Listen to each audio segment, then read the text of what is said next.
जय हिंद। मैं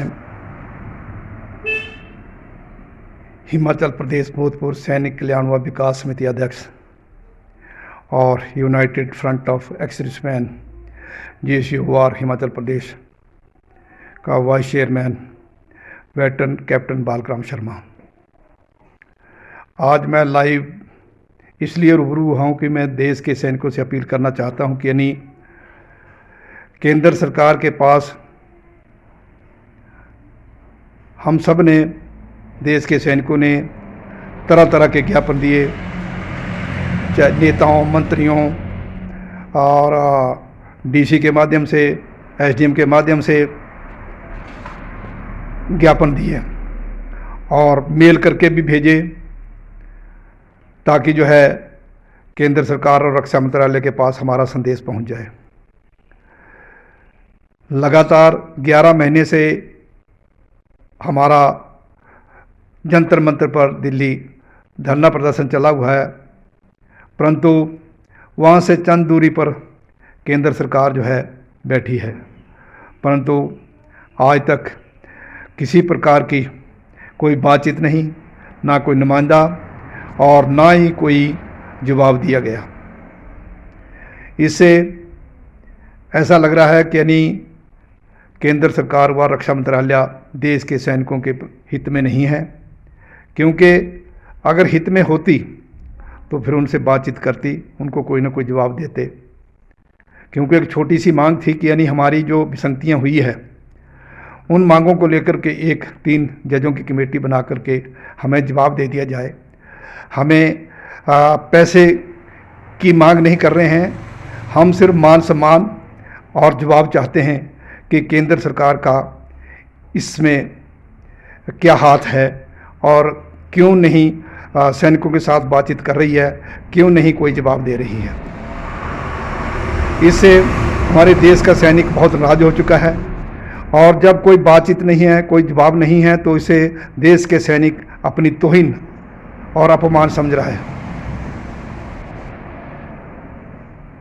परंतु मैं देश के सैनिकों के साथ ये कहना चाहता हूँ, उनसे विनम्र अपील करता हूँ कि नहीं, आप लोग जो है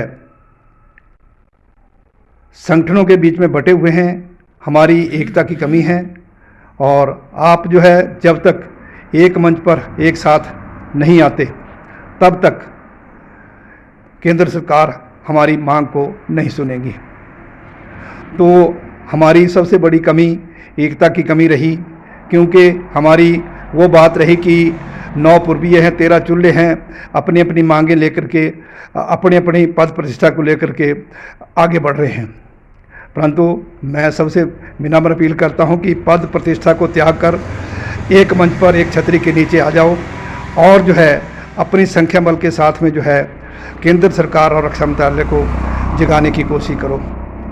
दूसरा, अगर फिर भी सरकार हमारी मांगों के बारे में कोई जवाब नहीं देती है, अड़ियल रवैया अख्तियार किए हुए है, तो उसके लिए जो है हम आने वाले समय के बीच में लोकसभा के बीच में जो है वोट पर चोट करेंगे और सरकार को जवाब देंगे कि यानी हमारी जो तौहीन और अपमान है उसका जवाब हमारे पास यही है।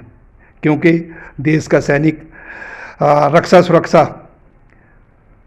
देश के लिए करता है, देश के लिए अपना सर्वोच्च बलिदान भी देता है, देता रहा है, देता आया है और आगे भी देता रहेगा। देश की संपत्ति को नुकसान पहुंचाना हमारा दायित्व नहीं है। हम अनुशासन तरीके से अपनी मांगों को कर रहे हैं, चाहे हमने सांकेतिक धरने प्रदर्शन किए, चाहे हमने ज्ञापन दिए, परंतु हम अनुशासन तरीके से जो है अपना मांगों को लेकर के जो है आपके पास पहुंच जाने की कोशिश कर रहे हैं। हालांकि सैनिकों के संगठन कुछ माननीय प्रधानमंत्री मोदी जी से भी मिलने के लिए पहुंच रहे थे, परंतु उनको रास्ते में ही रोक दिया गया और उनको उनसे मिलने नहीं दिया गया। तो इससे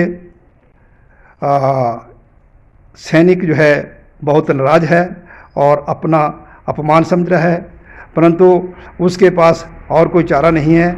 यही चारा है कि यानी आने वाले समय के बीच में एकजुट होकर के जो है लोकसभा चुनाव के बीच में अपने सही मतों का प्रयोग करके इसका जवाब दिया जाए, ताकि केंद्र सरकार को इसका रिजल्ट देखने को मिले।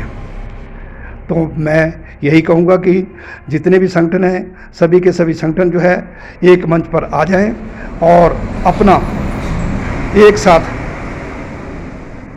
काम करें, एकजुट होकर के आगे बढ़ें, और ताकि जो है हमारी जो एकता की संदेश है वो केंद्र सरकार तक पहुँचे।